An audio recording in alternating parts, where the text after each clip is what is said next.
الراحل العظيم نور الشريف في واحد من لقاءاته لما اتسأل عن الفنان أحمد زكي أبدى إعجابه الكبير بموهبته وقال عليه كلام حلو جدا. إنما أكتر حاجتين لفت نظري في كلامه إن أحمد زكي كان أقرب للطبيعية أكتر، وإن عنده جهاز عصبي مشع وقوي، وده بيساعده كتير في إن الشخصية اللي بيجسدها تبان طبيعية. أنا بقى النهاردة جاي أكلمك عن أحمد زكي الممثلات. خد كل كلام نور الشريف عن أحمد زكي وطبقه على واحدة من أعظم الفنانات في تاريخ مصر، وهي الفنانة عبلة كامل. فنانة بتقدر فعلا تقنعك، في الدراما بتقنعك وفي الكوميديا بتقنعك، فانت كده كده غصب عنك بتصدقها. فيا ترى ليه كلنا بنحب الفنانة عبلة كامل وبنحسها واحدة مننا وشبهنا، مش حد بيمثل علينا؟ وايه هي السمات اللي بتميز موهبتها الجبارة؟ كل ده واكتر هنعرفه النهارده. فنجان قهوتك يا صاحبي، واعمل لايك وسبسكرايب، ويلا بينا ندردش مع بعض. كده. طب انت اتجهتي للتمثيل ازاي يعني؟ هو يعني لما كنت في الجامعة كان في مسابقات بتتعمل، مسابقات المسرح الجامعي، فكنا المفروض ان احنا يعني بنشتغل فيها، فكنت باخد مركز اول.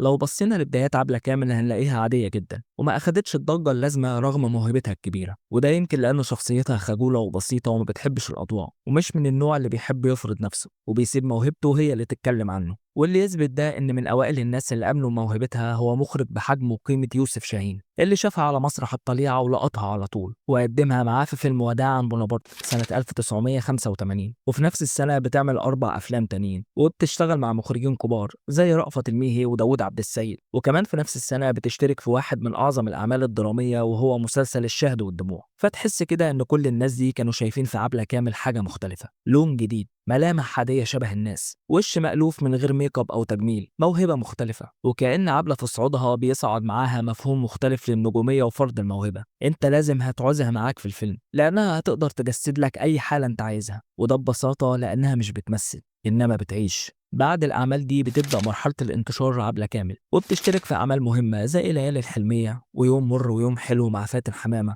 لكن العمل اللي فعلا كشف عن جانب جديد في موهبة عبلة كامل هي مسرحية وجهة نظر مع الفنان محمد صبحي. عبلة كامل قبل وجهة نظر كانت محصورة في أدوار معينة، اللي هي البنت البسيطة المغلوبة على أمرها، أو البنت المكتئبة اللي شايفة العالم بنظرة سوداوية. إنما في وجهة نظر بتكشف عبلة كامل عن وجهها الكوميدي، وبتقدم لك نفسها ككوميديانة مميزة. كوميديتها مختلفة عن أي حد، كوميديا هادية واقعية. وقدمت عبلة كامل نفسها إنها فنانة بتقدر تخرج لك الكوميديا من قلب المأساة، وركز على النقطة دي عشان هنرجع لها بعد شوية. بس برغم كده للأسف محدش استغل نجاح دور ثانية في وجهة نظر وقدر يخرج أكتر الطاقات الكوميدية المتفجرة اللي في موهبة عبلة كامل. وتأخر الاستغلال ده 7 سنين كاملين، ورغم إن خلال ال7 سنين دول عبلة كامل عملت أعمال قوية زي الليالي الحلمية والمال والبنون وضمير أبلة حكمت، إلا إن سنة 96 كانت نقلة مهمة في مسيرة عبلة كامل، وكانت بمثابة إعادة اكتشاف أو بمعنى أصح أبديت جديد لموهبتها الكبيرة. في سنة 96 بينزل مسلسل لن أعيش في جلباب أبي، والمسلسل بيكسر الدنيا وبتجسد فيه عبلة كامل واحد من أعظم أدوارها،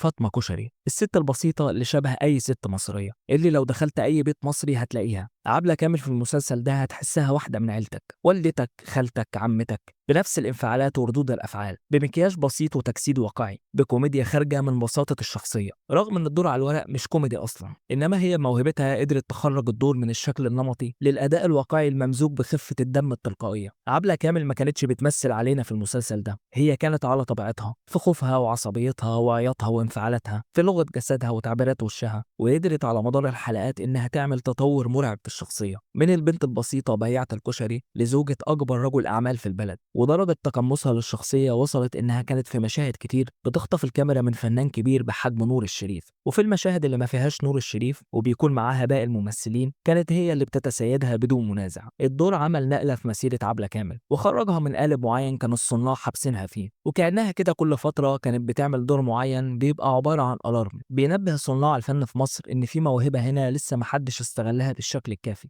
موهبة مش واخدة حقها ولسه عندها كتير تقدمه. بتكمل بعدها عبلة كامل وبتشترك في أعمال كتير مهمة زي فيلم عرق البلح ومسلسلات أين قلبي وحديث الصباح والمساء وهوانم جاردن سيتي. لكن رغم أدائها القوي في الأعمال دي كنت تحس إن موهبتها لسه ما اتقدرتش بالشكل المطلوب، وإنها قطعة ثمينة مستنية حد يجي يمسح من عليها التراب عشان تلمع. ولك أن تتخيل يا صديقي إن لحد أوائل الألفينات عبلة كامل ما كانتش وصلت للبطولة المطلقة، رغم إنها كانت أكثر موهبة من ناس كتير على الساحة، علشان تيجي سنة 2002 وكل شيء يتغير من بعدها. ايه ده؟ في ايه؟ مالك؟ لا ما غركش الجلابيه السودا اللي لابساها؟ ده انا فرنسا لا قلت لم ولا بلطجيه زي ما قلنا عبلة كامل كانت كل فترة بتعمل أبديت للكارير بتاعها، وفي سنة 2002 بينزل فيلم الليمبي، الفيلم اللي هيكتسح البوكس أوفيس في السنة دي وهيعمل ثورة في الإيرادات، وكان من أكبر أسباب نجاح الفيلم هي فرنسا، الشخصية اللي قدمتها عبلة كامل في الفيلم واللي ساعدتها إنها تكتشف نفسها من جديد في الفيلم ده وتقدم لون جديد جدا عليها. ورغم إنها قدمت دور الأم قبل كده، إلا إن فرنسا كان دور جديد بتكنيك جديد جدا، الأم الشعبية خفيفة الظل القوية والحنونة في نفس الوقت،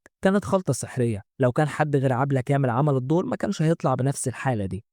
شخصية فرنسا كانت حالة، ما كانتش مجرد شخصية. لو شلنا فرنسا من الليمبي الفيلم هيفقد ضلع مهم جدا من المثلث اللي شال كوميديا الفيلم، اللي هو الليمبي وفرنسا وعم بخ. فرنسا كانت جزء أساسي في عالم الليمبي، وأنا أعتقد إن صناع الفيلم استشعروا الخطر ده، وإن موهبة عبلة كامل الطاغية كانت بتبلع أي حد قدامها. عشان كده في الجزء الثاني من الفيلم اللي بالي بالك شالوا شخصية فرنسا خالص من الأحداث وخلوا عبلة كامل تقدم شخصية الدكتورة. لكن عبلة كامل كانت خلاص خدت الانتايتلمنت، وبدأ الصناع يبصوا لها بنظرة تانية، وفي اللحظة دي اتحولت لواحدة من ممثلين الصف الأول، وفي خطوة اتأخرت كتير بدأت تعمل أفلام باسمها زي كلم ماما وخالة فرنسا، الشخصية اللي خرجت من عالم الليمبي. ورغم إنها يعتبر أفلام تجارية الغرض منها الكوميديا والضحك، إلا إن الإيجابي في الموضوع إن اسم عبلة كامل اتحول لعلامة جودة بيتقل أي عمل بتشارك فيه. وخلاص المفروض إن أي دور أم في أي فيلم لأبطال الجيل الجديد كانت كل الأنظار بتتجه لعبلة كامل، وبنشوفها في أعمال زي سيد العاطفي ومسلسل العندليب.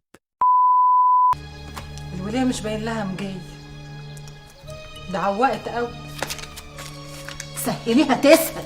في سنة 2005 بتيجي النقلة الثالثة في كارير عبلة كامل، مسلسل ريا وسكينة، واحد من أعظم مسلسلات السيرة الذاتية في تاريخ الدراما. وأقدر أقول إن عبلة شالت المسلسل ده على كتافها وقدمت فيه أداء أقل ما يقال عنه إنه عبقري. والميزة في عبلة كامل أثناء لعبها لشخصية ريا إنها بعدت عن الصورة النمطية للشخصية الشريرة زي باقي الأعمال اللي جسدت ريا وسكينة، لكن الشر في شخصيتها كان بينبع من الداخل، من دوافع الشخصية نفسها. ما كانتش بتبرق ولا بتحشرك في صوتها، ولا كان الشر بيبان أصلا على ملامحها الخارجية، إنما شرها كان بيظهر في مكرها وردود أفعالها. وده أنسب تجسيد لواحدة كانت بتضحك على الستات عشان يدوها الأمان ويجوا معاها. وبتقدم عبلة كامل في المسلسل ده مشاهد أيقونية، مشاعر وانفعالات وتقلبات في الشخصية بتقدر تخليك أوقات تخاف منها وأوقات تاني تصعب عليك. شخصية مركبة مش أي ممثلة كانت هتقدر تلعبها، والمسلسل ده عزز مكانة عبلة كامل في الدراما واداها استحقاقية أكتر. وفي السينما بتقدم عبلة كامل أفلام زي عودة الندلة وبلطية العايمة، كانت أفلام حلوة وفيها قصة بس ما حققتش النجاح الكافي.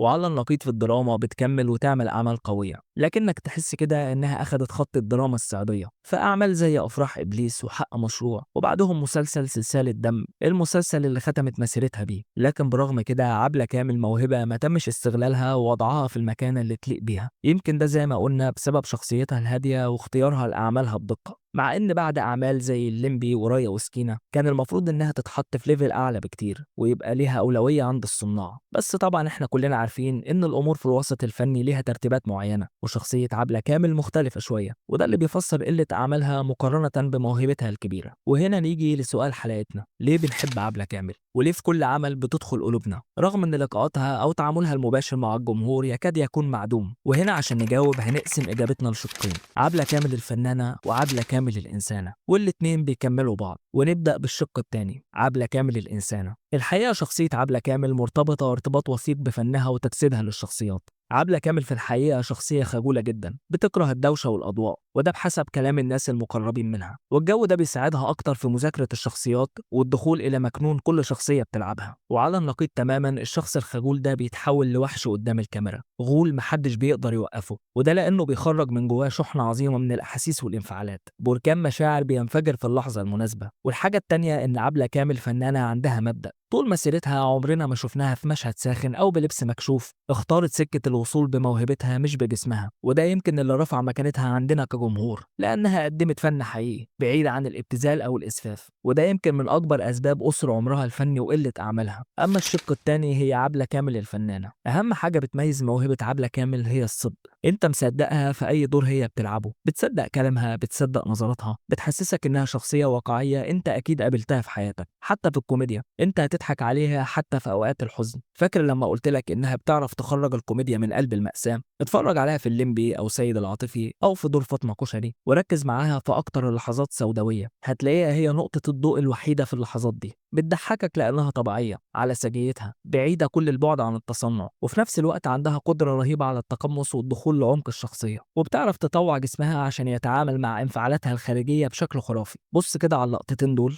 انا سكت اختي اللي كانت بتستنى معاهم، هم الاربع رجاله اللي كانوا بيموتوا. انا ملان، انت هباب، انت قطران، انت جننتني، انت حرقت دم انت وعيالك. بذمتك دي واحدة بتمثل؟ باختصار، عبلة كامل عمرها ما كانت نجمة أو ميجا ستار، إنما عبلة كامل هي فنانة برتبة إنسانة، يعني ببساطة كأنها حد عايش حياته عادي، وفي كاميرا بتتابعه وبتصوره بعفويته وطبيعته وبتورينا عايش إزاي. عبلة كامل لما غابت عننا حسينا إن في حاجة ناقصة، وده لأن وجودها كان حقيقي زيادة عن اللزوم، وده أصعب أنواع التمثيل. وبس يا سيدي، دي كل الحكاية. لو المحتوى عجبك ما تنساش تدعمني بلايك وسبسكرايب وتفعل زر الجرس وتكتب لي رأيك في الكومنتس. أشوفك على خير يا صاحبي، سلام.